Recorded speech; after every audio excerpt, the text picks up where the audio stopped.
Hi everyone, welcome to my first ever YouTube video. I'm Anne, and today I'll be analyzing Albedo from Genshin Impact. He's been my favorite character for a while now, and I've always found it interesting how much this character is related to real-life alchemy. So I really wanted to kind of do a deep dive into that. Really hope you enjoy. Albedo is an artificial human being who's created by one of the 5 sinners of Conria, Rheindatter, aka Gold, who made him through alchemy. His in-game description reads, a genius known as the Kreideprinz. He is the chief alchemist and captain of the investigation team of the Knights of Favonius. Even though he has many titles, alchemist is probably the most important one, and also one that is found throughout his design and his related weapons. Even his name, Albedo, has alchemical origins. The word albedo in Latin literally means whiteness, but in alchemy it refers to one of the 4 stages in the magnum opus.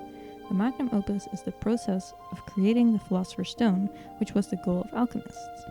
Many alchemists believe that in order to create or reach the philosopher's stone, the first matter, which can be something physical but it can also be symbol for the soul, had to be put through 4, or sometimes they're described as 3 stages: Nigredo, which is the black stage, Albedo, which is the white stage, Citrinitas, which is the yellow stage, and finally Rubedo, which is the red stage. The result of doing these transmutations would lead to the philosopher's stone, which is able to turn any base metals into gold, a metal that is associated with perfection and immortality, and it was very sought after. Interestingly enough, in Albedo's Ascension voice lines, which also mention these 4 stages, Citrinitas and Rubedo are actually switched. It seems to be because the Conrian art of Alchemia prioritizes yellow, and with that gold over red, and this note that you can find in Fontaine confirms it. Red is the foundational principle, the philosopher's stone, while yellow represents gold and mortal temptation. Yellow is simply bait. Red is the final goal. However, Conria would likely seek the truth for gold's sake before turning that truth into a bread production pipeline. Since the yellow stage is associated with gold here, it does make sense that this is the stage that Albedo would pursue. After all, his master's alias is also gold. But let's start with the first 2 stages, Nigredo and Albedo. Like I mentioned before, the transmutation begins with the first matter, or the soil from the earth. This stage is associated with death, followed by putrefaction. In order to continue, the matter must first be putrefied so it can be reborn. After this has happened, the matter can be reborn or resurrected, which is what the stage of Albedo is associated with. This also aligns with Albedo's character detail section.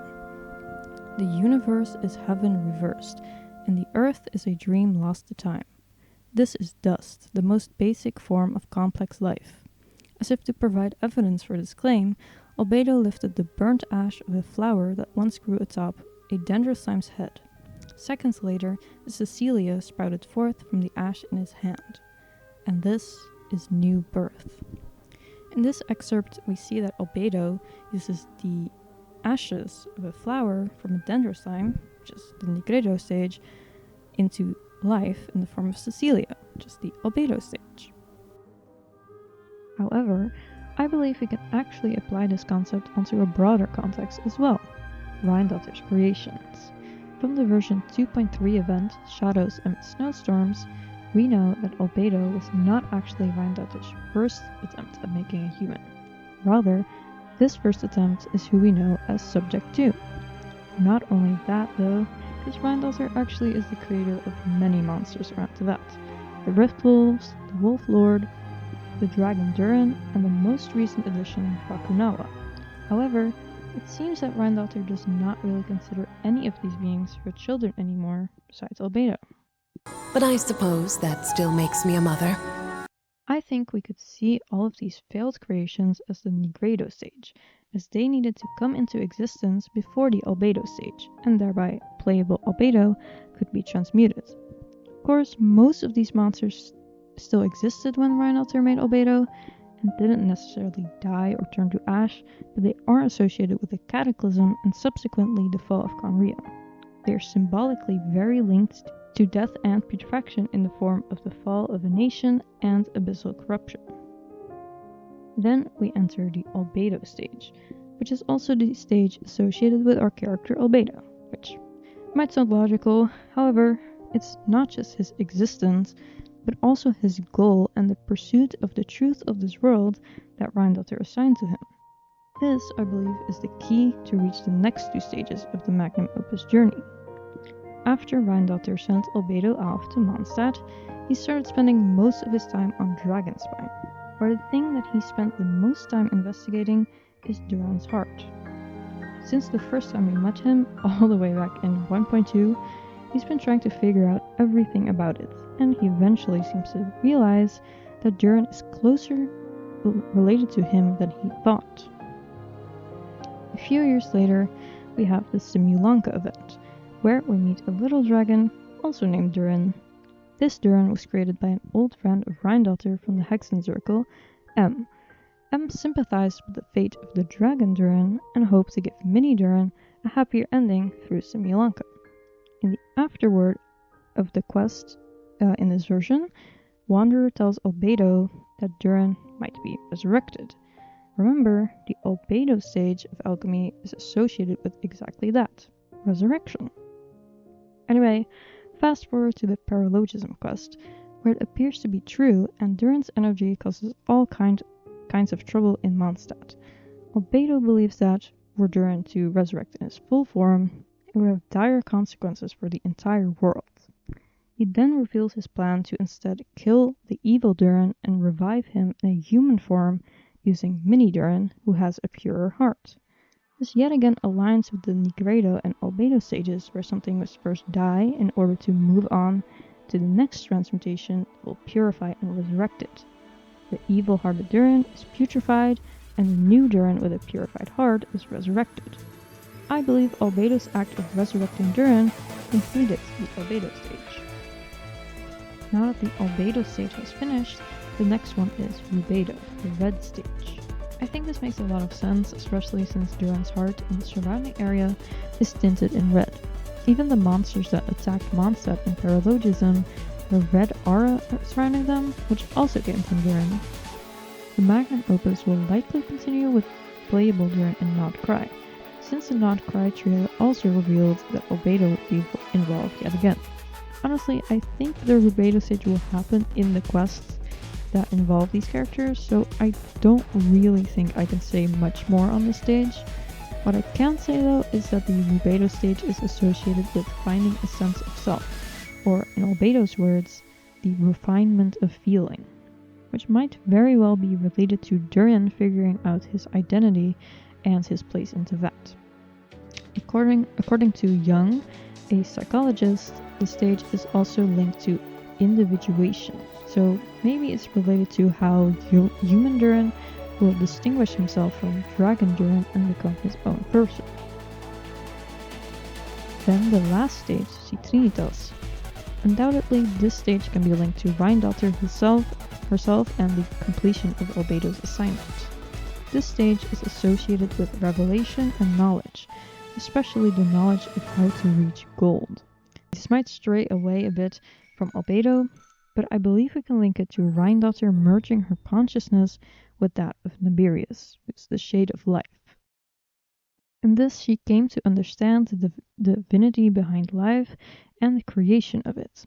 Still, I do think Albedo may eventually get in touch with this, that is, if he manages to reunite or at least contact Reindotter. One of his character stories does imply that he might see her again if he's able to complete his final assignment. But this assignment she had left to him was far too hard, far beyond the limit of his abilities. Did this mean, then, that he was fated to never complete it, and thus never see his master again? Your final assignment, show me the truth and the meaning of this world.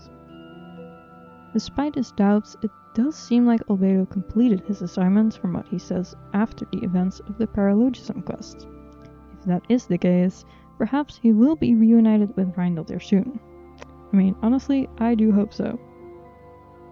Now that I've finished talking about Albedo's lore, let's look at his design. You might remember this image I briefly showed earlier, and if it reminds you of something, then you might be thinking of Albedo's constellation. Similar to the image, we also see a vial here, but in Albedo's constellation there seems to be a fetus inside, or rather a homunculus. As I said all the way in the beginning, Albedo is an artificial human being, and that's what this homunculus represents, which is also supported by one of Albedo's skills, which is called homuncular nature. The name of the constellation is Princeps Cretaceous, which means chalk prince, and it's the same as his alias Kreideprinz. His pseudonym Calx also means chalk. You might remember that I mentioned a prima materia when I was talking about the 4 stages of alchemy. In the case of Albedo's creation, the prima materia used was likely chalk, which explains why he would be called the Prince of Chalk. So, Albedo is likely a homunculus created using chalk as its base. This aligns with a quote from Reinalter that's found in Albedo's character stories, where she says, "Chalk is the spotless soil, and was used to make primordial man." Going back to his constellation, on the top of the vial, we find the same symbol that can also be found on Albedo's neck, a 4-pointed star, which is a mark from Reinalter, the one who created him. However, if we look a bit closer at the star in this constellation, we see there's a circle inside. This is pretty similar to the alchemical symbol for gold, which looks like this. So the top part is kind of referring to gold in 2 different ways, which is pretty interesting to me. And if you thought I was done talking about the 4 stages of alchemy, you would be wrong. You can actually find all 4 of the colors associated with these stages on his outfit. White on his coat, black on his pants and shoes, red on the palms of his gloves, and yellow inside his hood and on his gloves as well. This might not be entirely intentional, but you never know. It's definitely something I noticed when looking into the subject. The prince part of his constellation can be found in his outfit as well. These golden emblems on his coat make him look pretty noble. It kind of reminds me of the kind of symbols that you'd find on a coat of arms, like the fleur-de-lis, which contributes to that kind of noble, royal look.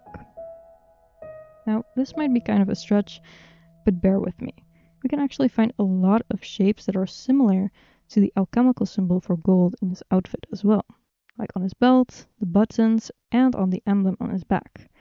And of course, Reinalter's 4-pointed star can also be found all over his outfit, like the back of his coat, his gloves, and these embellishments on the front. Another element we can find a lot in Albedo's design, specifically his skills, constellations, and name card, is a flower. It appears to be an isotoma, considering his skill is called solar isotoma. Honestly, I could not find any alchemical connections to this flower in particular, but it is reminiscent of the Sea of Flowers that we've heard a lot about, that can be found in Conria. Since Reinalter is from Conria and taught Albedo the art of chemia, it could very well be related to that, but again, I'm not entirely sure. Throughout the other skill and constellation names, we mostly find things related to the sun and the beginning of earth and life. Opening of Phanerozoic and Tide of Hedesan are both related to the geological timeline, specifically to the proliferation of life and formation of the earth respectively. Flower of Eden can be linked to the Genesis story from the Bible, Grace of Helios can be linked to the god of the sun, and the symbols for gold and sun are actually linked in alchemy, so that makes sense as well. Lastly, we have Albedo's signature weapon, Cinnabar spindle, and its refinement material, alkahest. Non-surprisingly, both of these terms are related to alchemy yet again. Cinnabar is a mineral ore that can be used to obtain elemental mercury. Mercury was actually considered the prima materia by many alchemists, and they attempted to use it to transmute metals into gold. Alkahest, on the other hand, is considered a universal solvent that could be used to not only dissolve any metals, but was also believed to be able to cure any ailments. That sounds pretty valuable to me, and it does make sense that this could be used to refine a sword named Cinnabar spindle. To end this off, I kind of want to share a little fun fact that I couldn't really fit anywhere else into this. Earlier I explained the meaning behind Albedo's name, but the word albedo actually has one more meaning. It refers to the level of reflection certain surfaces have when sunlight hits them. The surface that has the highest level of reflection is actually snow, something we can find a lot of in Dragonspine, and let this happen to be the place Albedo spends most of his time. I don't know, it's not that relevant, I just thought it was kind of ironic. So, that was my analysis of Albedo. I really hope you all enjoyed listening to me rambling about my favorite character, and let me know what you thought in the comments. Or if you have any other ideas for what might happen with Duran and Albedo in Not Cry Quests, please let me know. I'd love to discuss it more. Anyway, bye bye!